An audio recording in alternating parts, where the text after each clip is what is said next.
त्या संघाने इतकं वेळ लावलंय महाराष्ट्रभरात, लहान लहान मुलं म्हणायला लागलेत की आम्हाला हा खेळ शिकायचा आहे, आम्हाला सुद्धा असंच व्हायचं आहे. आणि तो जो आदर्श त्यांनी घालून ठेवलेला आहे, पुन्हा एकदा चित्तथरारक गोष्ट करण्यासाठी, तो खेळ दाखवण्यासाठी तो संघ येतोय. जोरदार टाळ्यांनी स्वागत करूया. रत्नागिरीहून येत आहेत विठ्ठलराव जोशी चॅरिटेबल ट्रस्ट हायस्कूलचे विद्यार्थी.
काहीच बोलणार नाही मी.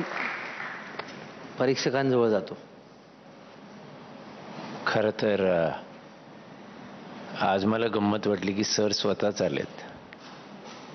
सर स्वतः याचा भाग झाले. आणि गेल्या वेळी प्रश्न पडला होता मला. मी म्हटलं मग ही 2-3 मुलंच करतात का, आणि मग मुली बाजूला उभ्या आहेत. पण आज सरांनी वेगळीच खेळ खेळली आहे. याला म्हणतात की स्वतः बॅकस्टेज घेणं आणि त्या मुलींना निराधार करून देणं. आणि मुली पण काही कमी नाही आहेत. अजूनही मला परीक्षक ज्या प्रकारे बोलतात मला असं वाटतं अजूनही ते बाटल्या ठेवताय तुम्ही आणि ते सुरूच आहे. इथं अजून त्यातनं बाहेरच नाही आलेत कोणीच. मला वाटतं की म्हणून तर ते असं की अजूनही कदाचित त्या प्रतिमेतलं कोणी तिथेही त्यांना काही धक्का पोचवायचा नाही. इतकं सुंदर म्हणजे इतका परिणाम झालाय. हे मला वाटतं याच्यातच खूप मोठी पावती आहे. खरंच या सगळ्या छोट्या छोट्या मुलींना बघून एक स्फूर्ती येते. एक त्यांची एकाग्रता बघून असं वाटतं की खरंच त्या दोघी जेव्हा वर होत्या त्या एकमेकात अशा गुंतल्या होत्या आणि तो मलखांब त्यांना असा गुंतवून ठेवला होता दोघांना. आणि खरं सांगू का मला तर असं वाटतं की मुलं करतात तेव्हा निराधार मल्लखांब म्हणायला हरकत नाही. पण मुली जेव्हा त्या मल्लखांबावर जातात तेव्हा त्याला निराधार म्हणू नका, त्याला स्वाधार मल्लखांब म्हणा. खरंच. कारण मुली आता निराधार राहिलेल्या नाहीत. मुली ह्या पहिल्याच मुली अशा आहेत की ज्यांनी 24 बाटल्यांवर आज मलखांब फिरवला प्रथम. वाव. तर आता आपण पदकांकडे वळूया. किती पदक मिळत आहेत तुम्हाला ते पाहूया. मकरंद सर 10. मुग्धा 10 पैकीच्या पैकी म्हणजे काही बोलायचंच नाही.